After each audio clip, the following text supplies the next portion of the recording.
ہر روز حضرت عمر دعا مانگتے تھے، یا اللہ اپنے رستے میں شہادت کی موت عطا فرما. یعنی سیدنا خالد ابن ولید ساری زندگی ڈھونڈتے رہے کہ مجھے شہادت نصیب ہو جائے.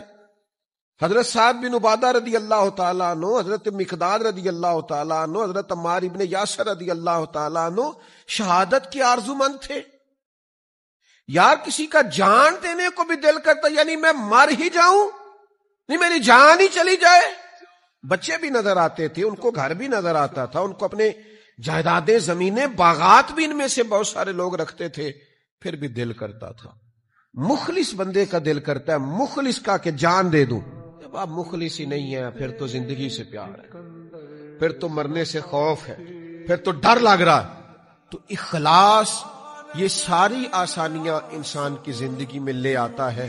شرط یہ ہے کہ نماز پڑھے تو مخلص ہو کر، روزہ رکھے تو مخلص ہو کر، صدقہ دے تو مخلص ہو کر، کسی کے ساتھ تعلق بنائے تو مخلص ہو کر، کسی سے پیار کرے تو مخلص ہو کر، کسی سے ملنے جائے تو مخلص ہو کر، کسی کو گھر بلائے تو مخلص ہو کر، کسی سے لین دین کرے تو کوئی دنیاوی درمیان میں کسی قسم کا بھی. حضرت معاذ ابن جبل کہتے ہیں میں یمن جا رہا تھا اور یہ میری نبی پاک علیہ السلام سے وہ ملاقات تھی جو آخری تھی، کیونکہ جب میں واپس آیا تو حالت یہ تھی کہ سرکار کا وصال ظاہری ہو چکا تھا اور حضور نے مجھے کہہ کے بھیجا تھا، ارشاد فرمایا تھا کہ جب تو لوٹے گا تو میری قبر کے پاس سے گزرے گا.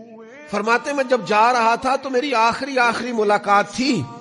اس وقت حضور نے مجھے جو نصیحتیں فرمائیں تو ایک نصیحت یہ فرمائی، مخلص ہو کر عمل کرنا.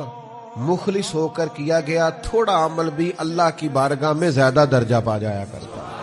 تصنع نہ ہو، ریاکاری نہ ہو، بناوٹ نہ ہو.